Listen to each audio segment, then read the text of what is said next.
যুক্তরাষ্ট্রের সঙ্গে চলমান উত্তেজনার মধ্যেই মাটির নিচে নির্মিত নিজেদের আরও একটি নতুন ক্ষেপণাস্ত্র ঘাঁটির উন্মোচন করেছে ইরান। ৪ ফেব্রুয়ারি দেশটির অভিজাত বাহিনী ইসলামী বিপ্লবী গার্ড কর্পস IRGC আনুষ্ঠানিকভাবে গোপন ঘাঁটির তথ্য প্রকাশ করে।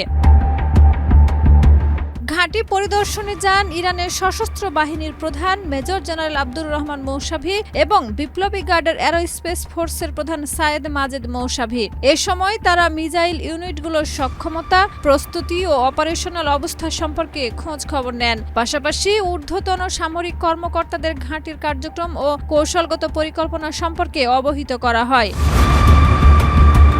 পরিদর্শন শেষে সশস্ত্র বাহিনীর প্রধান আব্দুল রহমান মৌসাভি বলেন, শত্রুর যে কোনো আগ্রাসনের জবাব দিতে ইরান সম্পূর্ণ প্রস্তুত। ইসরায়েলের সঙ্গে গত বছরের সংঘাতের অভিজ্ঞতায় রণকৌশল বদলে প্রতিরক্ষামূলক অবস্থান থেকে আক্রমণাত্মক কৌশলে গেছে দেশটি। তিনি জানান, স্বল্প সময়ে বৃহৎ পরিসরে অভিযান এবং প্রতিপক্ষের পরিকল্পনা ভেঙে দেওয়ার সক্ষমতা গড়ে তোলা হয়েছে।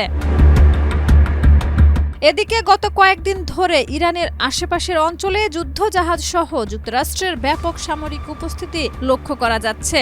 এমন পরিস্থিতিতেই ওয়াশিংটন ও তেহরানের মধ্যে আলোচনায় বসার সিদ্ধান্ত হয়েছে। তবে বিশ্লেষকদের আশঙ্কা, আলোচনায় অগ্রগতি না হলে ইরানের উপরে সামরিক হামলার পথে হাঁটতে পারে যুক্তরাষ্ট্র।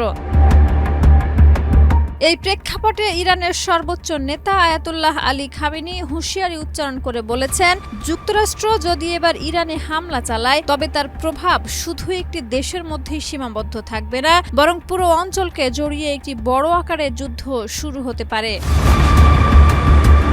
শাহিদা রুবি, মাই টিভি।